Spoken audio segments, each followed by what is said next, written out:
సత్యవంతుని స్వరము మానవాళికి వరము, జీవితాలలో వెలుగును నింపే సుమధుర సునాదము,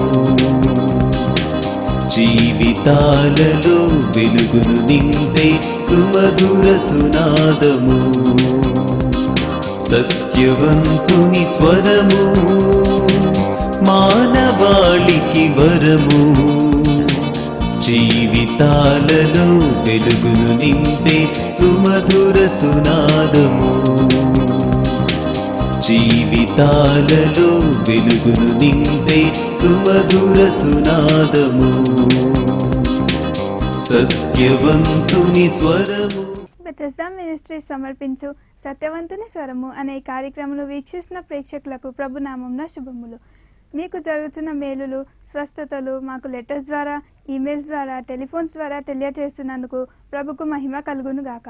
ఈ సమయంలో దేవుని సేవలో బాగా వాడబడుచున్న మా నాన్నమ్మ డాక్టర్ జయశీల గారి దైవ సందేశం విందాము. దేవుని పరిశుద్ధ నామనికి స్తోత్రములు. బెతెస్దా మినిస్ట్రీస్ వారి సత్యవంతుని స్వరం వినుచున్న ప్రేక్షకులందరికీ 3వ మాసపు మొదటి శుక్రవారము శుభాభివందనములు తెలుపుచున్నాను. ప్రభు మనల్ని మరి ఒక నూతన మాసంలోకి అడుగుడ చేశాడు. ఈ లెంట్ డేస్ లో మనం ఉన్నాము. ఉపవాస ప్రార్థనలు ఎక్కడ చూసినా ఎంతో జయప్రదంగా దేవునికి మహిమకరంగా జరుగుతున్నందుకు దేవునికి స్తోత్రాలు, వందనాలు చెల్లిస్తున్నాను. ఒక పండుగలాగా ఈ ఉపవాస కోడికలు జరిగించుకుంటున్నాము. ప్రతి కుటుంబం మా కుటుంబం కొరకు ప్రార్థనలు పెట్టండి అని ఎంతో ఆశతో వారు వస్తున్నారు. వారు చెప్పుతున్న సాక్ష్యములు వింటుంటే ఒకరికంటే ఒకరు ఎక్కువగా వారికి జరిగిన మేళ్లను గురించి దేవుని మహిమపరుస్తున్నారు. ప్రభు ఇలాగూ గొప్ప కార్యములు చేసి మహిమ పొందుకుంటున్నందుకు దేవునికి లెక్కలేని స్తోత్రములు, వందనాలు చెల్లిస్తున్నాను. పోయిన నెల నేను శక్కర్ నగర్ వెళ్ళి ఉంటిని.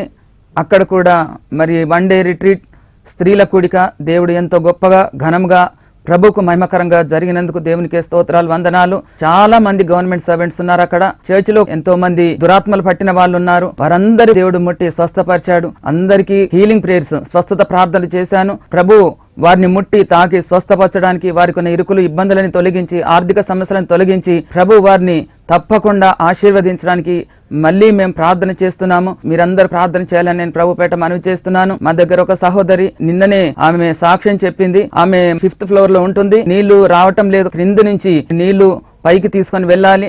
అయితే ఆమెకు ఛాతి దగ్గర దెబ్బ తగిలి ఆమె మజిల్ సెపరేట్ అయి ఉన్నది. ఆమెకు ఒక్క బిందె కూడా పైకి ఎక్కడానికి వస్తలేదంట. వారి ఇంట్లో రెంట్కున్న వాళ్ళు ఆ బిందెలు తీసుకొని వచ్చేసి సహాయం చేశారంట. రాత్రికి ఆమెకు నిద్ర రావటం లేదు, ఆ నొప్పికి అసలు చనిపోతానేమో అనుకొని ఎంతో బాధపడి చాలా సేపు కిచెన్ లోకి వెళ్లి ఏడుస్తూ ప్రార్థన చేసిందంట. ఆమె ఇంటింటికి ఇంజెక్షన్స్ ఇస్తుంటది. ఒక డాక్టర్ దగ్గర పని చేస్తుంటది. ఆ డాక్టర్ ఒక ప్లాస్టర్ వేశారంట. అమ్మా, నువ్వు 2 నెలల వరకు ఈ ప్లాస్టర్ తీయకూడదని. అయితే 2 నెలల వరకు నేను తీయకూడదు, నేను బిందెలు మొయ్యకూడదు, నీళ్లు నాకు ఎవరు తీసుకొచ్చి ఇస్తారని చాలా ఏడుస్తూ ప్రార్థన చేసిందంట. ప్రార్థన చేసి ఆమె తన బెడ్రూమ్ లోకి రాగానే ప్లాస్టర్ ఊడిపోయింది. తీరా చూస్తే ఆమెకు అసలు అంక నొప్పే లేదంట. తెల్లవారి డాక్టర్ దగ్గరికి వెళ్ళినప్పుడు ఎలాగున్నది, నీ ప్లాస్టర్ లేదు కదా అని అంటే ఆమె అనిందంట, నాకు తెలియదమ్మా, నాకైతే నొప్పి అస్సలు కూడా లేదు, కానీ ప్లాస్టర్ ఊడిపోయిందని అంటే మీ దేవుడు చాలా గొప్పవాడని ఆ అన్యురాలైన లేడీ డాక్టర్ ఆమెను చాలా ప్రశంసించిందంట. దేవునికి స్తోత్రం.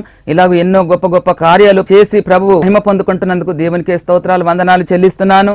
అయితే పోయిన నెల నేను ఆల్నైట్ ప్రేయర్ పెట్టినప్పుడు మీరందరు రండి, ఎవరైతే ఆల్నైట్ ప్రేయర్ వస్తారో వారికి దేవుడు అద్భుతం చేస్తాడని తనకు అనౌన్స్ చేసి నేను చెప్పి పంపాను. ఎప్పుడైతే నేను అలాగ చెప్పానో చాలా మంది వచ్చి ప్రార్థన చేయించుకున్నారు. ప్రార్థన చేయించుకున్న తర్వాత ఒక సహోదరి చాలా పేదది, ఎన్నో నెలల నుంచి వాళ్ళ భర్తకు ఏ పని కూడా లేదు. అయితే తను వాళ్ళ మరిది ఇద్దరు కలిసి మహబూబ్ నగర్కి వెళ్ళారు. వెళ్ళిన తర్వాత అక్కడ ఒక హోటల్ యజమాని, చీఫ్ షెఫ్, మీరు ఇక్కడ పని చేయండి అని చెప్పేసి వారికి ఆ రెస్టారెంట్ అప్పచెప్పారట.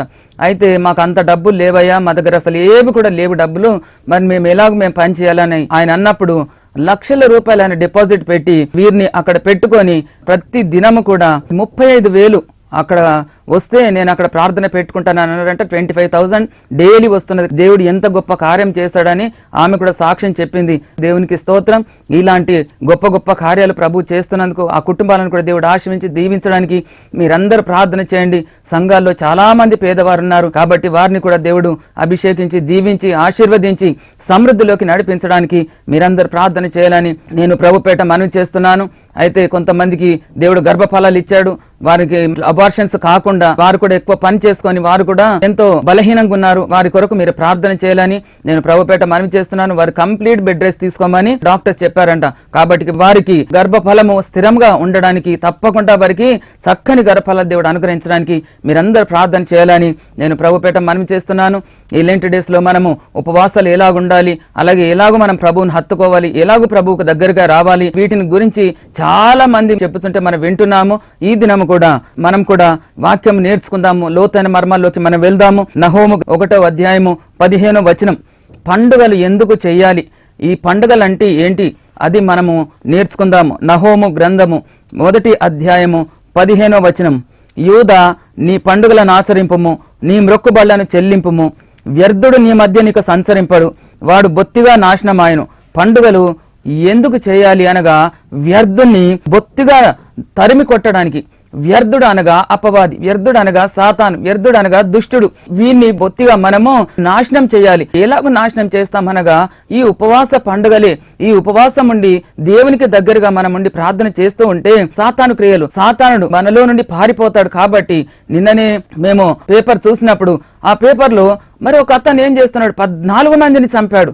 ఎంత సాతాను క్రియలు జరుగుతున్నవనంటే తన కుటుంబస్తులను చంపాడు. ఎందుకు చంపాడంటే ఆస్తి కొరకు చంపాడు. వాడు కూడా ఆత్మహత్య చేసుకున్నాడు. ఏమి లాభము, సాతాను గాడు ఇలాగ అందరినీ లోపరుచుకుంటున్నాడు. కాబట్టి మనము ఉపవాసం ఉండి దేవుని ప్రార్థన చేస్తుంటే ప్రభు మనల్ని ఆయన హత్తుకుంటాడు, మనలో ఉన్న దుష్టుని తరిమి వేస్తాడు. ఆ దుష్టుడు తరమగొట్టాలంటే లేదా దుష్టుడు పారిపోవాలనంటే నువ్వు ఉపవాసం ఉండి ప్రభు సన్నిధిలో ప్రార్థించాలని నేను ప్రభుపేట మనవి చేస్తున్నాను. ఎందుకనంటే ఉపవాసం ఉంటున్నాము, మన పనులు మనం చేసుకుంటున్నాం, మన వ్యాపారం నిమిత్తం మనం పరిగెత్తుతున్నాం. అలాంటప్పుడు ప్రభు యొక్క పనులు మనలో జరగవు. అందుకనే ప్రభు అంటున్నాడు, మీరు ఉపవాసం ఉండగా నేను చూడనంటున్నాడు, నేను లక్ష్య పెట్టనంటున్నాడు. ఎందుకనగా నువ్వు ఉపవాసం ఉండి మీరు మీ వ్యాపారం నిమిత్తం పరిగెత్తారంటున్నారు. అలాంటి ఉపవాసం నాకు ఇష్టం లేదంటున్నాడు. మనమందరం కూడా ఉపవాసం ఉండి ప్రభు సన్నిధిలో కూర్చుండి ప్రార్థన చేస్తూ ఉంటే ఆత్మీయ స్థితిలో మనం ఎదుగుతూ ఉంటాము, వ్యర్థుల్ని మనము తరిమేస్తాం. ప్రతి ఒక్కరం కూడా ప్రభుకి ఇష్టమైన ఉపవాసం చేసి ప్రభువును మహిమపరచాలని. వ్యర్థుడంటే ఎవరు అనగా వాడే సాతాను, వాడే అపవాది. వాడు ఎక్కడ సంచారం చేస్తుండంటే వాని సంచారము మన కుటుంబాల్లో, క్రైస్తవ సంఘాల్లో, సమాజంలో, మన వ్యక్తిగత జీవితంలో ఈ పనులు చాలా బాగా కనబడుతుంటాయి. వాని సంచారము వలన ఏం జరుగుతుందంటే మనుషులకు నష్టమే జరుగుతుందని ఇక్కడ మనం నేర్చుకుంటున్నాం. అనగా కొంతమందికి రోగాల రూపంలో, లేదా కొంతమందికి సమస్యల రూపంలో, కొంతమందికి అశాంతి అసమాధానం రూపంలో వాడు ఇలాంటి గలిబిలి చేస్తూ ఉంటాడు, ఇలాంటి నష్టం కలుగజేస్తూ ఉంటాడు. వాటిని తరిమి కొట్టాలనంటే మనం ఉపవాస పండుగలు జరిపించుకోవాలని ప్రభు మనతో మాట్లాడుతున్నాడు.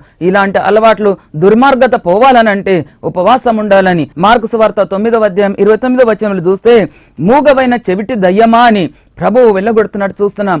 అంటే శిష్యులు అంటున్నారు, మేమెందుకు అది వెళ్ళగొట్టలేదనంటే అది ఉపవాసం వల్లనే దాన్ని వెళ్ళగొడతాం తప్ప మామూలుగా కాదని ప్రభు శిష్యులకు నేర్పించాడు. మూగవైన చెవిటి దయ్యమా అంటే వాడిని ప్రాణం విలవిలలాడించి వాని లోపల నుంచి వాడు వెళ్ళిపోయినట్టు మనం చూస్తున్నాం. ఇలాంటి సమస్యల రూపంలో, వ్యర్థమైన అలవాట్లు, దుర్మార్గత రూపంలో సాతాను కట్లు, బంధకాలు విడిపోవాలనంటే మనం ఉపవాసం ఉండి ప్రార్థన చేయాలని ప్రభు మనతో మాట్లాడుతున్నాడు. పండుగలు అనగా ఉపవాస నియమాలు, కన్నీటి ప్రార్థనానుభవాలు, ఇవి పండుగలు ఎలాగవుతాయని మనం ఆశ్చర్యపడుతున్నాం. మన పితరులైన యూదావారు, యూదా గోత్రులకు ఉపవాస నియమాలే ఉత్సాహం పుట్టించు మనోహరమైన పండుగలని ఇక్కడ మనం నేర్చుకుంటున్నాం. జకర్యా గ్రంథము 8వ అధ్యాయము 18, 19. మరియు సైన్యములకు అధిపత్యగు యెహోవా వాక్కు ప్రత్యక్షమై నాకు ఇలాగు సెలవిచ్చెను, సైన్యములకు అధిపత్యగు యెహోవా ఆజ్ఞ ఇచ్చున్నదేమనగా 4వ నెలలో ఉపవాసము, 5వ నెలలో ఉపవాసము, 7వ నెలలో ఉపవాసము, 10వ నెలలో ఉపవాసము, యూదా ఇంటి వారికి ఉత్సాహం పుట్టించు మనోహరములగు పండుగలగున అంటున్నాడు. ఈ లేఖనాన్ని బట్టి చూస్తే యూదా నీ పండుగలను ఆచరింపుము అని నహోముకు ఆజ్ఞాపించినట్టు నహోము ప్రవచిస్తున్నాడు. ఉపవాస పండుగ భావంతో పలుకబడింది ఈ లేఖనము. ఈ నియమము యూదా గోత్రికులు తమకై తాము నియమించుకున్నది కాదు, కానీ యెహోవా దేవుడు ఆజ్ఞ ఇస్తున్నాడు, నీవు ఉపవాస పండుగలను ఆచరింపమని. ఇది యెహోవా ఇచ్చిన ఆజ్ఞ, దేవుడే దీన్ని శాసించాడు. కనుకనే సైన్యములకు అధిపతియగు యెహోవా ఆజ్ఞ అని ఆ లేఖనం మనం చదువుకుంటున్నాం. అయితే ఆయన ప్రవచన వాక్యంతో ఇది ఆరంభమైంది. ఆయన ఆజ్ఞను అనుసరించాలని, ఆయన ఆజ్ఞ ఏదనగా మనం ఉపవాసంతో పండుగను ఆచరించాలని ఇక్కడ మనం నేర్చుకుంటున్నాం. అంతేకాకుండా ఇది యూదా గోత్రానికి ఆయన ఆజ్ఞాపిస్తున్నాడు. మనము కూడా నీవు నేను రక్షణ తీసుకున్న వాళ్ళము, క్రీస్తు రక్తంలో కడగబడిన మనమందరం కూడా యూదా గోత్రికులమే, ఆయనకు రక్త సంబంధికులమై ఉన్నామని ఈ నియమము మనకు కూడా పాటించవచ్చని ప్రభుపేట మనవి చేస్తున్నాను. ఈ హేతు చేత వ్యర్థుడైన అపవాది చేత శపించబడిన అనుభవాల నుండి విడుదల పొంది నిరీక్షణ నిజమైన స్థిరమైన ఉత్సాహ సంతోషాలు అనుభవించుటకు యూదా గోత్రికులు బోలి ఉపవాసాన్ని పండుగగా చేయడానికి ఆశ కలిగి ఉండాలని, ప్రతి ఒక్కరం ఈ వ్యర్థుని తరిమి కొట్టాలంటే ఈ వ్యర్థమైన అనుభవాల నుండి విడుదల పొంది నిరీక్షణ నిజమైన స్థిరమైన ఉత్సాహ సంతోషాలు అనుభవించడానికి యూదా గోత్రికులను పోలి ఉపవాసాన్ని పండుగ చేయడానికి నేటి క్రైస్తవులమైన మనము, అలాగే విశ్వాసులమైన మనము అందరం అలాగూ ఆసక్తి చూపించాలని ప్రభు మనతో మాట్లాడుతున్నాడు. ఉపవాస పండుగ వ్యర్థమైన దాన్ని నిరర్థకం చేస్తుందా అని మనం ఒకసారి ఆలోచిద్దాం. ఉపవాస పండుగ వ్యర్థమైన దాన్ని నిరర్థకం చేస్తుందా అనగా, వ్యర్థమైన దాన్ని ఎలాగ నిరర్థకం చేస్తుంది అనగా, శరీర క్రియలని చంపివేయాలి.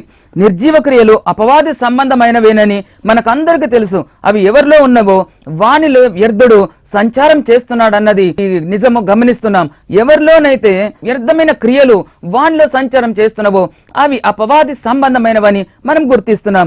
హెబ్రీ పత్రిక 9వ అధ్యాయం 14వ వచనంలో క్రీస్తు యొక్క రక్తము నిర్జీవ క్రియలను విడిచి జీవం గల దేవుని సేవించుటకు మీ మనస్సాక్షిని ఎంతో ఎక్కువగా శుద్ధి చేయును.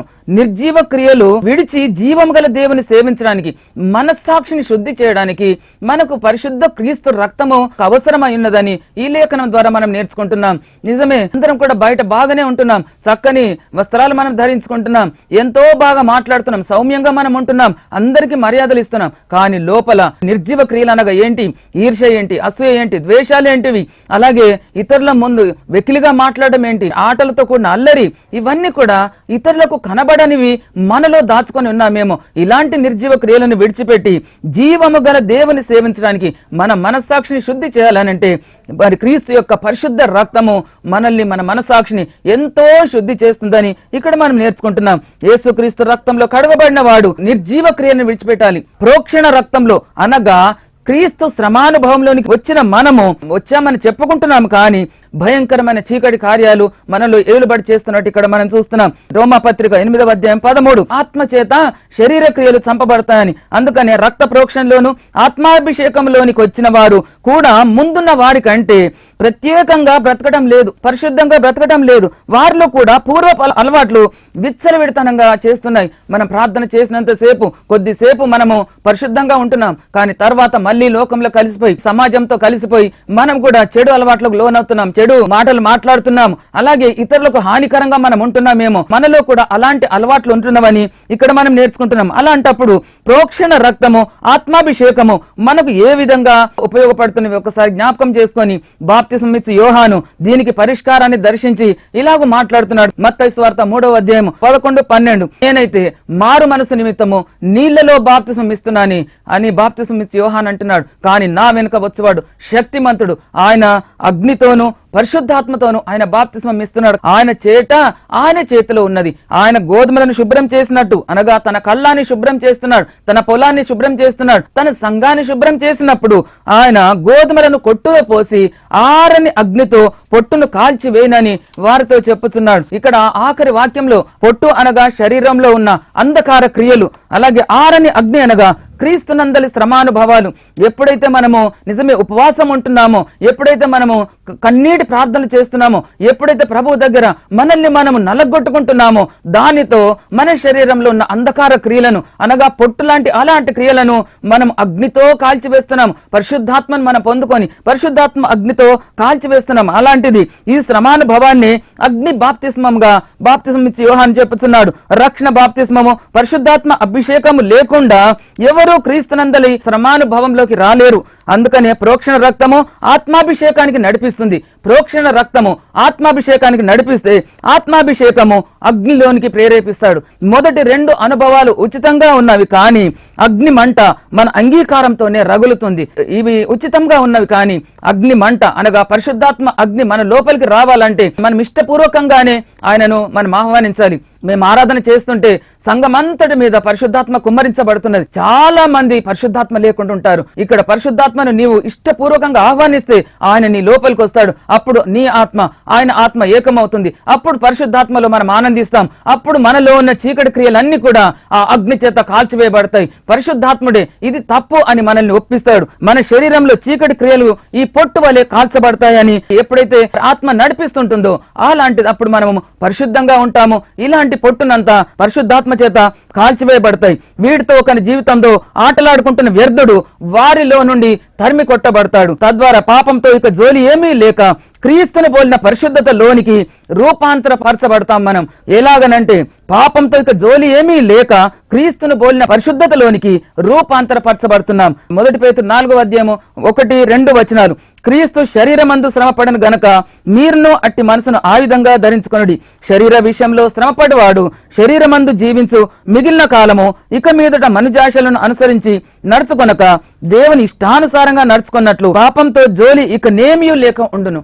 పాపంతో జోలేమి లేకుండా ఉంటాడు. శరీర విషయంలో శ్రమపడివాడు శరీరమందు జీవించు మిగిలిన కాలము ఇక మీదట మనుజాశలకు అనుసరించి నడుచుకొనక.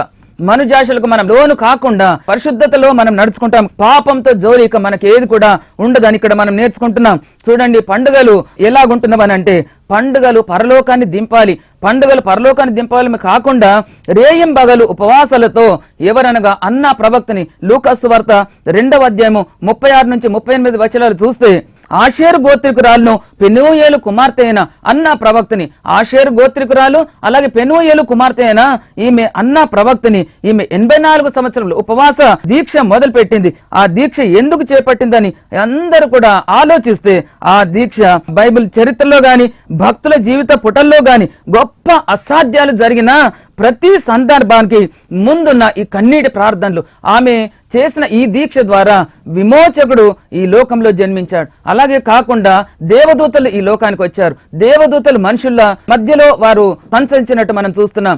ఆమె చేసిన దీక్ష ఎలాగున్నదనగా విమోచకుణ్ణి అనగా యేసు ప్రభును కళ్ళారా ఆమె చూసింది. అందుకనే మనము ఉపవాస ప్రార్థనలు చేస్తున్నామనంటే తప్పకుండా పరలోకము దింపబడాలి, మరి దేవదూతలు దిగి రావాలి. ఎందుకనగా అన్యుడైన కొర్నేలి ప్రార్థన చేస్తే దేవదూత దిగి వచ్చాడు. అలాగే ఉపవాస ప్రార్థనలు చేస్తున్న ప్రతి ఒక్కరు కూడా మరి దేవుని యొక్క స్వరము మనం వింటున్నాం, దర్శనాలు మనం చూస్తున్నాం, పరలోకమే దిగి వస్తుంది. కాబట్టి అలాంటి జీవితం మనకు కావాలని నేను ప్రభుపేట మనవి చేస్తున్నాను. ఇంకొకసారి మరి ఇక్కడ చూస్తే హిజ్కియా కూడా ఆయనకు మరణకరమైన రోగం వచ్చినప్పుడు నీవు నీ జీవితాన్ని నువ్వు సరి చేసుకోమని అనగా నీవు మరణమైపోతున్నావు కాబట్టి నీ జీవితాన్ని నువ్వు సరిదిద్దుకోనని అన్నప్పుడు నేను ఎంత యథార్థంగా నీ సన్నిధిలో ఉన్నానో జ్ఞాపకం చేసుకోమని హిజ్కియా రాజు అన్నప్పుడు ఎప్పుడైతే ఆయన చెప్పి బయటకు వెళ్ళాడో లేదో యెహోవా వాక్కు ఆయనకు ప్రత్యక్షమైంది. ఇంకా 15 సంవత్సరంల ఆయుష్ని నీకు ఇస్తానని అంటున్నాడు. అలాగే ఆయన చేసిన ఉపవాస ప్రార్థన ద్వారా అష్షూరు రాజు భయపెట్టినప్పుడు లెటర్ తీసుకొని వచ్చేసి మందిరంలో ఆయన పరిచి దేవునికి ప్రార్థించినప్పుడు ఆ కన్నీటి ద్వారా 1,80,000 మంది శత్రువులను దూత వచ్చి సంహరించినట్టు మనం చూస్తున్నాం.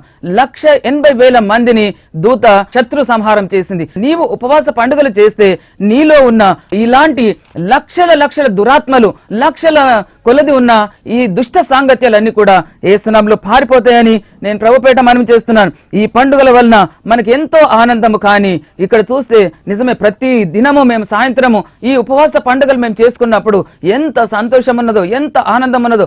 ఎవరం కూడా మేము ఉపవాసం ఉన్నట్టు లేము. గంభీరమైన సాక్ష్యములు, ఎంత మంచి ఆత్మతో కూడిన పాటలు, ఆత్మతో కూడిన ప్రార్థనలు, చక్కని వర్తమానాలు. ఈ 40 దినములు ఎంతో గంభీరంగా జరుగుతున్నవి. ఈ 40 దినముల కొరకు మన దగ్గరికి రాలేదు, మన కొరకు సెలవు వేయబడలేదు. ప్రతి దినం కూడా ఆయన సిలువ వేయబడ్డాడని మనం జ్ఞాపకం చేసుకోవాలి. ఆయన నీ కొరకు నా కొరకు చనిపోయాడని, నీ కొరకు నా కొరకు అవమానం పాలయ్యాడని, సిలువ మీద వేలాడాడని మనం ఎల్లప్పుడూ కూడా గుర్తు చేసుకొని ప్రతి క్షణము కూడా శ్రమల దినాలి అని ఆయన కొరకు మనం శ్రమ అనుభవించాలని నేను ప్రభుపేట మనవి చేస్తున్నాను. దేవదూతల ప్రభావాన్ని, దేవుని స్వరాన్ని వినే ధన్యతలు ఎప్పుడు పొందగలుగుతున్నాం అనగా ఎప్పుడైతే మనల్ని మనం నల్లగొట్టుకుంటున్నామో, మనల్ని మనం విరగొట్టుకుంటున్నామో అప్పుడే అలాంటి పండుగలను మనం జరిగించుకుంటున్నామని, ఈ పండుగల ద్వారా అద్భుతాలు మనలో జరగాలని ప్రభువు కోరుకుంటున్నాడు. ఎప్పుడైతే నువ్వు ఉపవాసం చేసి ఇతరుల కొరకు ప్రార్థిస్తున్నావో, ఎందుకు గ్యాంగ్ రేప్స్ అవుతున్నవి, ఎందుకు చిన్న పిల్లల్ని చంపివేస్తున్నారు, తన పిల్లలను తానే చంపివేస్తున్నారు. కాబట్టి ఇలాంటి భయంకరమైన సంఘటనలు జరగకుండా వారిని రక్షించాలనంటే మనకు అన్నిటి ప్రార్థన కావాలని, పిల్లలందరూ కూడా ఎగ్జామ్స్ రాయబోతున్నారు, వారి కొరకు మనం ఎలాంటి ప్రార్థన చేస్తున్నాం, శిల్వ ధ్యానాలే కాకుండా వారి కొరకు కూడా మేము ఉపవాస ప్రార్థన చేస్తున్నాం. అందరూ కూడా ఫస్ట్ క్లాస్ లో పాస్ అవ్వాలని, మంచి ఉన్నత స్థితిలో వారు ఉండాలని మేము ప్రార్థన చేసినా కొద్దీ వారు ఎంతో ఉన్నత స్థితికి వస్తున్నారు. శ్రీకాంత్ అనే అబ్బాయి మా చర్చిలోనే పెరిగాడు. వాడు చిన్నప్పటి నుంచి 2 ఏళ్ల నుంచి ఇంతవరకు వాడు చర్చిలోనే పెరిగాడు. ఈ లెంట్ డేస్ లోనే వెళ్లి ఆ ఇంటర్వ్యూ ఇచ్చేసి వచ్చాడు. జస్ట్ లైక్ గవర్నమెంట్ అన్నాడు. అంత మంచి జాబ్ ఆ బిడ్డకు రాగానే వాడు ఎంతో సంతోషపడ్డాడు. ఒక్కరు అలాగూ అభివృద్ధిలోకి వచ్చినా కొద్దీ దేవునికి మహిమకరంగా, దేవునికి ప్రీతికరంగా వాళ్ళు జీవిస్తున్నారు. వాని సాక్ష్యం ద్వారా ఎంతో మంది ఆత్మలు రక్షింపబడుతున్నారు. కాబట్టి ఇలాగ మన యవనస్తులకు అందరూ కూడా ఉద్యోగాలు రావాలి, యవనస్తులందరూ మంచి వివాహాలు జరగాలి, యవనస్తులందరూ రక్షణ తీసుకోవాలి, ఆత్మను పొందుకోవాలి, కాడి మోయాలని ప్రభు మాట్లాడుతున్నాడు. యెషయా గ్రంథము 29వ అధ్యాయం 1వ వచనం చూస్తే పండుగలు క్రమంగా జరగనీయండి అని వ్రాయబడింది. ఈ పండుగలు కూడా యూదవారు ఆచరించే ఉపవాస పండుగలకు సంబంధించిన ప్రవచన వాక్యమే. పండుగలను క్రమంగా జరగనీయాలని పై వాక్యంలో దావీదు దండు దిగిన అరీయేలుకు శ్రమ అని ఉంది. అరీయేలు అనగా యెరూషలేము, యెరూషలేముకు శ్రమ అంటున్నాడు. యెరూషలేము అనగా సంఘము. ప్రతి సంఘానికి శ్రమ రాబోతుంది. శ్రమల్లో ఉంటున్నాం. శ్రమల కొరకు మనము చింతపడక, విచారించగా, గునుగకుండా, సనగకుండా ఆ శ్రమానుభవాన్ని మనము ఓర్చుకొని ప్రభు కొరకు మనం శ్రమను అనుభవిస్తే మనకు జీవ కిరీటం ఉన్నది, నిత్య జీవం ఉన్నది. ఈ శ్రమ నివారణకు సూచిక తిని త్రాగే పండుగలు కాకుండా శ్రమ చావు కలిగినప్పుడు తిని త్రాగి ఆనందించే పండుగలు విరమించుకుంటాం. కాబట్టి ఆజ్ఞాపించబడిన పండుగలు యూదులకు ఇష్టమైన పండుగ కాదు. ఆయనను మనం ఆనందించే పండుగలకు దేవుడు వ్యతిరేకి కాదు. ఆయన పేరిట జరిగే పండుగలో ఆయన సంతోషం కూడా వెతకాలి. కాబట్టి ప్రభు భూమి మీద జన్మించినప్పుడు మనం ఎంతో సంతోషంగా పండుగ జరిపించుకున్నాం. అలాగే ఈ లెంట్ డేస్ కూడా మనం ఎంతో ఆనందంగా పండుగ జరిగించుకుంటున్నాం. ఇక్కడ ఏ సంఘంలో చూసినా కానీ ఉపవాస పండుగలు ఆనందంతో జరిగించుకుంటున్నాం. కాబట్టి ఈ పండుగల ద్వారా అందరి శ్రమలు కూడా వెళ్ళిపోవాలి, అందరి కష్టాలు తీరిపోవాలి. ప్రతి ఒక్కరికి ఎవరైతే గొడ్రాండుగా ఉన్నారో, నిన్న మేము ఒక సహోదరి ఇంటికి వెళ్ళాము. ఆమె మంచి గైనకాలజిస్ట్. ఆమె ఇంట్లో చూస్తే చాలా బీభత్సం. ఎందుకనగా తన కుమారుని లోపలికి చీకటి వచ్చిందంట. అయితే ఆమె ఎంతో మందిని పిలిచింది, కానీ ఎవ్వరు కూడా ఆమె ఇంటికి రాలేదు. ఆమె నన్ను, మా వారిని పిలిచింది. మేము ఎప్పుడైతే ప్రార్థన చేసి వచ్చామో ఆ ప్రార్థన చేసిన తర్వాత ఆయనలో ఉన్న సైతాన్ వెళ్ళిపోయింది. ఎప్పుడైతే సైతాన్ వెళ్ళిపోయిందో ఆయన వచ్చి మాకు విష్ చేశాడు. ఆయన నెమ్మదిగా ఆయన నిమ్మళించబడ్డాడు. అలాగే వెళ్ళి ఆయన రూమ్ లో ఆయన పడుకున్నాడు. ఆ అమ్మగారు కూడా అంటున్నది, ఆ అమ్మ నాకున్న ఆర్థరైటిస్ కూడా తక్కువైపోయింది అమ్మ అని.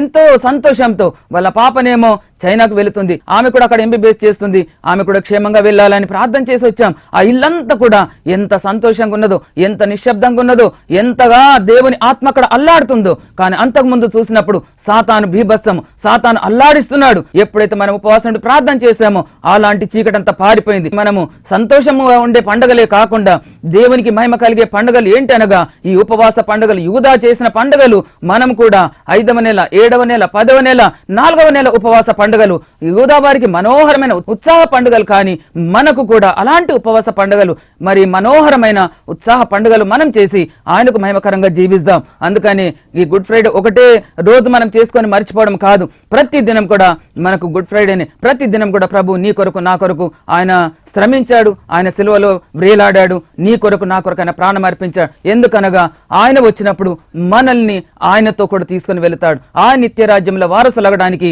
ఆయన తన ప్రాణాన్ని అర్పించాడు. ఇంకా రక్షణ లేకుండా ఎంతమంది అయితే ఉన్నారో, ఇంకా ఎంతమంది అయితే విచ్చలవిడిగా ఉన్నారో, ఎంతమంది అయితే ఉపవాస ప్రార్థనలు చేయటం లేదు, ఉపవాస పండుగలు చేయటం లేదు, ఈ వాక్యాన్ని వినైనా మీరు తప్పకుండా ఈ ఉపవాస పండుగలు చేస్తూ ప్రభువుకు మహిమకరంగా జీవించాలని. ఉపవాస పండుగ అనగా ఆకలి ఉన్న వారికి ఆకలి తీర్చడము, వస్త్రాలు లేని వారికి వస్త్రాలు ఇవ్వడము, బంధకాలను వారిని విడిపించడము, ఎవరికైతే రక్షణ లేదో వారికి రక్షణను గురించి తెలియజెప్పి మన సాక్ష్యాల ద్వారా వారి ఆత్మలను రక్షించడం, పడిపోయిన వారి, చెడిపోయిన వారిని లేపి ప్రభు కొరకు నిలబెట్టడం. ఇలాంటి ఉపవాస ఉపవాసాలు చేసి ప్రభువుకు మహిమకరంగా జీవించాలని ప్రభు మనతో మాట్లాడుతున్నాడు. ఏ దిశగా ప్రభు ఆత్మ మనల్ని నడిపిస్తుందో మనల్ని ఒక్కసారి జ్ఞాపకం చేసుకొని తప్పకుండా మరి ఇలాంటి పండుగలు జరిగించి ప్రభువుకు మహిమకరంగా ప్రభువుకి ఇష్టకరంగా మనం జీవిద్దాం. దేవుడి వాక్యాన్ని దీవించునుగాక. అందరం కూడా కళ్ళు మూసుకుందాం, ప్రార్థించుకుందాం. పరిశుద్ధుడా మా పరలోకపు తండ్రి, మీ పాదం లెక్కలేనని స్తుతులు స్తోత్రములు వందనాలు. పండుగలు ఎందుకు ఆచరించాలని చక్కని వర్తమానంతో మీరు మాట్లాడారు. కొన్ని సాక్ష్యాలు మేము చెప్పుకున్నాం, సాక్ష్యాల ద్వారా మీరు మహిమ పొందుకున్నారు. పండుగలు అనగా యూదా వారికి మీరు ఆజ్ఞాపించారు, కానీ మేము కూడా మీ రక్తంలో కడగబడిన వారం, మీ రక్తంతో కొనబడిన వారం. మేము కూడా యూదులమే. నేటి క్రైస్తవులందరూ కూడా యూదా జనాంగంలోనికి అనగా మీ సహోదరత్వంలోనికి మేము వచ్చాం. ఖచ్చితంగా మేము ఉపవాసం ఉండి ఆ ఉపవాస పండుగలు జరిగించుకొని యూదా వారికే కాకుండా మాకు కూడా సహకరమైన మనోహరమైన పండుగలు మేము చేస్తూ మీ నామను గొప్ప చేసే బిడ్డలుగా మమ్మల్ని వాడుకోనండి.